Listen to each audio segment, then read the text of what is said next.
नव्या दिवसाची नवी बातमी।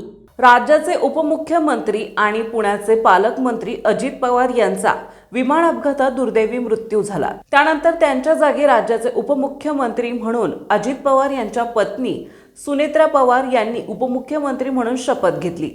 त्यानंतर अजित पवार पालकमंत्री असलेल्या जिल्ह्याच्या पालकमंत्रीपदी सुनेत्रा पवार यांची नियुक्ती करण्यात आली आहे। उपमुख्यमंत्री सुनेत्रा पवार यांच्या अध्यक्षतेखाली जिल्हा नियोजन समितीची आज पहिल्यांदा बैठक पार पडत आहे। अजित पवार यांच्या निधनानंतर जिल्हा नियोजन समितीची पहिलीच बैठक पार पडते। बैठकीला जिल्ह्यातील सर्व आमदार खासदार उपस्थित आहेत। सुनेत्रा पवार मुंबईहून ऑडिओ कॉन्फरन्सिंग बैठकीला उपस्थित राहिले आहेत। पुणे विभागीय कार्यालयात या बैठकीचे आयोजन करण्यात आलेले आहे। पुणे जिल्ह्यातील सर्व अधिकारी देखील बैठकीला उपस्थित आहेत। अजित पवार यांच्या निधनानंतर पालकमंत्री म्हणून सुनेत्रा पवार ही पहिलीच बैठक घेणार आहेत।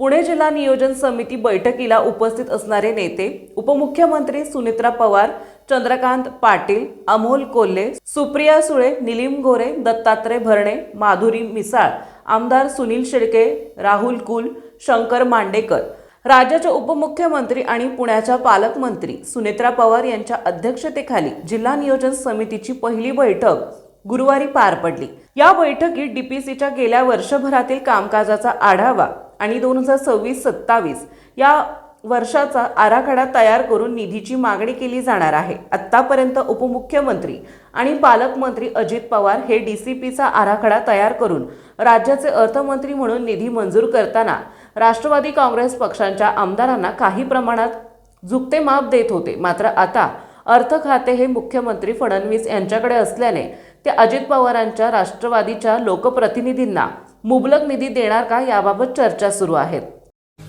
आपल्या परिसरातील महत्त्वाच्या बातम्या पाहण्यासाठी आजच नवप्रभात न्यूज चॅनलला YouTube वर सबस्क्राइब करा आणि बेल आयकॉन प्रेस करा।